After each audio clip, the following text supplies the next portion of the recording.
அன்புள்ள சகோதர சகோதரிகளே, ஒரு மனிதன் தன்னுடைய வீட்டிலும் அவன் வேலை செய்கிற இடத்திலும் மகிழ்ச்சியாக இருக்க வேண்டும் என்று சொல்வார்கள். இரண்டு இடங்களும் அவனுக்கு நெருக்கடியாக மாறிவிட்டால் அவன் நிம்மதியை இழக்கிறான், நிறைய நோய்களுக்கு அவன் உள்ளாகிறான்.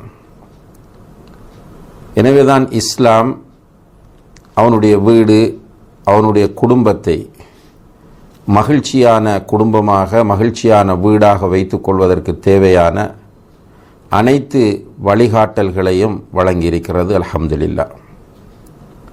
யாரொருவர் குடும்ப வாழ்க்கையில் இஸ்லாத்தை கடைபிடிக்கிறாரோ நிச்சயமாக அவர் குடும்ப வாழ்க்கையில் மகிழ்ச்சியோடு இருப்பார். குடும்ப வாழ்க்கையில் மகிழ்ச்சியோடு இருந்தால் எல்லா இடங்களிலும் அவர் மகிழ்ச்சியாக இருப்பார். அல்ஹம்துலில்லாஹ்.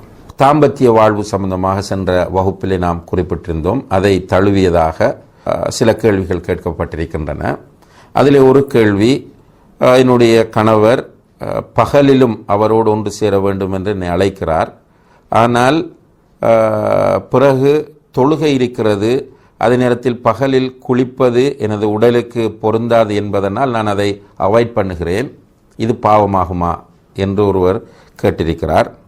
அதே போல இன்னும் ஒருவர் சென்ற வகுப்பிலேயே கேட்டார், மெரிட்டல் ரேப் என்று சொன்ன அது பற்றி இஸ்லாம் என்ன சொல்கிறது என்றால், மெரிட்டல் ரேப் என்பது மனைவியை நிர்பந்தமாக தாம்பத்தியத்தில் கணவன் ஈடுபடுத்துவது, இது கூடுமா என்று கேட்டிருக்கிறார்கள்.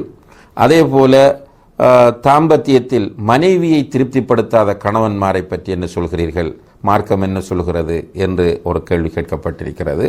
உண்மையிலே இதுவும் மிக முக்கியமான கேள்விகளாகும். இன்றைய குடும்ப வாழ்க்கையில் பிரச்சனைகள் வருவதற்கு இதுவும் ஒரு மிக முக்கியமான காரணமாகும். இதிலே கணவன் அழைக்கிற போது மனைவி போகத்தான் வேண்டும்.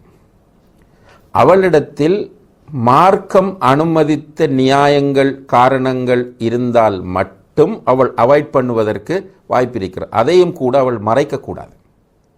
தன்னுடைய கணவனிடத்திலே சொல்ல வேண்டும், தலைவலியோடு இருக்கிறேன், உடம்பு ஃபிட் இல்லாமல் இருக்கிறேன், என்னால் இப்போது முடியாத ஒரு சூழ்நிலை, அதை அவன் புரியக்கூடிய விதமாக அவனுக்கு அதை புரிய வைக்க வேண்டும். மனசுக்குள்ள எனக்கு தலைவலி, பிறகு இந்த கவுன்சிலிங்க்கு வந்து பேசும்போது அவர் சொல்றார், இவ தாம்பத்திய வாழ்க்கையில் சப்போர்ட் பண்றல்லண்டு. இவன் என்ன சொல்றான்னா, நான் சோமில்லாமல் இருக்கும்போது அவர் வந்து என்ன கரைச்சல் படுத்துறாரு. அன்புள்ள சகோதர சகோதரிகளே, அவருக்கு தெரியல உங்களுக்கு சோமில்லை என்பது. எனவே கணவனிடத்தில் உங்களுடைய நியாயமான சூழ்நிலைகளை நீங்கள் எடுத்துச் சொல்லி அவர் உணரக்கூடிய நிலையை ஏற்படுத்த வேண்டும். இல்லாமல் அவர் அழைத்தால் போய்த்தான் ஆக வேண்டும். ஏனென்றால் ஒரு மனிதன் விபச்சாரத்திற்கு போகாமல் அவனை பாதுகாப்பதற்காக வேண்டி திருமணம் அவனுக்கு அனுமதிக்கப்பட்டிருக்கிறது அல்லது மார்க்கமாக்கப்பட்டிருக்கிறது. அப்போ அவனுக்கு மனைவியும் சப்போர்ட் பண்ணவில்லை என்றால் அவன் என்ன செய்வது? இன்றைக்கு நம்முடைய சமூகத்தில் உள்ள நிலை என்னென்றால், எந்த ஒரு பெண்ணாக இருந்தாலும் தன்னுடைய கணவன் இரண்டாவது திருமணம் முடிப்பதை விரும்ப மாட்டார்கள். அப்போ நான் என்ன சொல்றேன் என்றால், பெண்களுக்கு அவன் இரண்டாவதுக்கு ஆசைப்படாமல் இருக்கக்கூடிய முறையில் நீங்கள் நடந்து கொள்ள வேண்டும். அப்போ அவன் இரண்டாவதுக்கு ஆசைப்படுவதற்கான வாய்ப்பு அங்கே வராது. இப்போ நாம் பலவீனமாக இருக்கிற போதுதான் அவன் இவ்வாறான சிந்தனைகளுக்கு உள்ளாகிறான். எனவே ஒரு மனைவியை பொறுத்தவரையில் குளிப்பது அவருக்கு சோம்பேறித்தனமாக இருக்கிறது, அல்லது அதற்கு கஷ்டமாக இருக்கிறது, இதற்கு கஷ்டமாக இருக்கிறது என்று நொண்டி சாட்டுகளை சொல்லி கணவன் தாம்பத்திய வாழ்க்கைக்கு அழைக்கும் போது தவிர்த்து கொள்ள முடியாது என்பதை புரிய வேண்டும். அதே நேரத்தில் ஒரு கணவன் மனைவியை நிர்பந்தமாக தாம்பத்திய வாழ்க்கைக்கு அழைக்கலாமா என்று கேட்டால், உலமாக்கள் இது சம்பந்தமாக சொல்லும் போது மனைவி அனுபவிக்கிற உரிமை அவனுக்கு 100% ஹலாலாக இருக்கிறது. அவன் ரசூலுல்லாஹி அலைஹி வஸல்லம் அவர்களும் அதை சொல்லுகிறார்கள், நீங்கள் அவர்களுடைய கற்புகளை ஹலாலாக்கி இருக்கிறீர்கள் என்று. அப்போ அந்த மனைவி கணவனுக்கு சப்போர்ட் பண்ண வேண்டும். சப்போர்ட் பண்ணாத நேரத்தில் அவளுடைய விருப்பமில்லாமலும் அவளோடு புணர்ந்தால் அந்த கணவன் வந்து குற்றவாளியாக கருதப்பட மாட்டான். ஆனால் நம்ம ஆரம்பத்தில் சொன்ன விஷயத்தையும் இந்த நேரத்தில் கவனத்தில் கொள்ள வேண்டும். என்னது?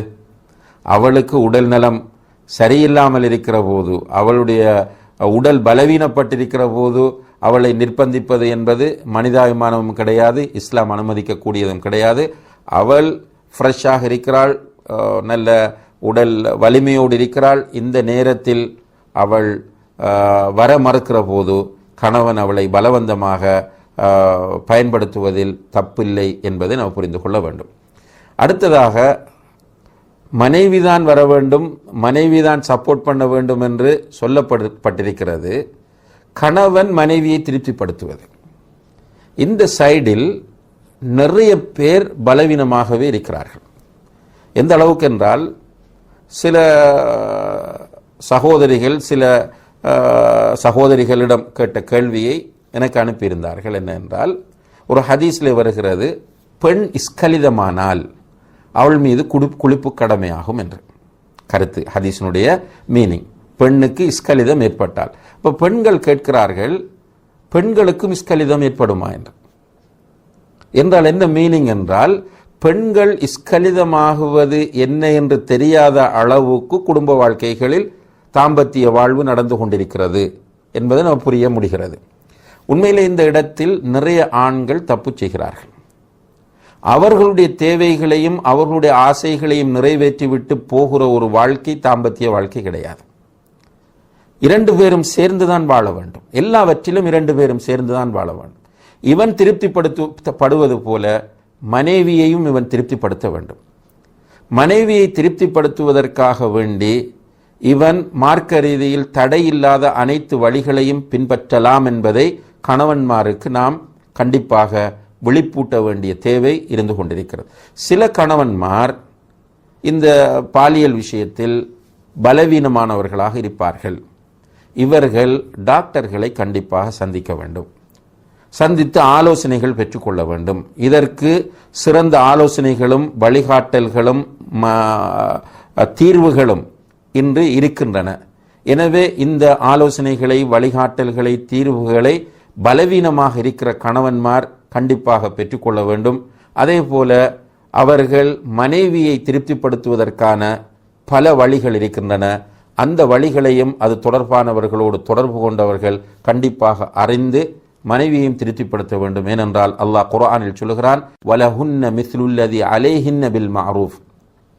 அவர்கள் கணவனுக்கு செய்வதற்கு என்று கடமையாக்கப்பட்ட காரியங்கள் இருப்பது போல கணவன்மாரும் அவர்களுக்கு செய்ய வேண்டிய கடமைகளும் பொறுப்புகளும் இருக்கின்றன என்று அல்லாஹ் சொல்கிறான். எனவே கணவனை மனைவி திருப்திப்படுத்துவது போல இந்த விஷயத்தில் கணவனும் மனைவியை திருப்திப்படுத்த வேண்டும். கண்டிப்பாக கணவர்கள் இதை மார்க்கம் என்பதை புரிந்து கொள்ள வேண்டும். வெறுமனே உங்களுடைய ஆசை முடிந்துவிட்டால் பெண்ணை ஒதுக்கிவிட்டு போவது என்ற நிலையிலிருந்து அந்த நிலையில் இருக்கிற கணவன்மார் விடுபட வேண்டும். வல்லாஹு தஆலா ஆலம்.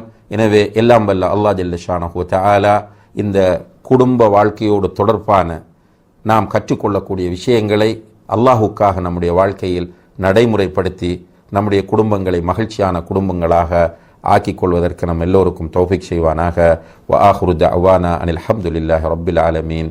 வஸ்ஸலாமு அலைக்கும் வரஹ்மத்துல்லாஹி வபரகாத்துஹு.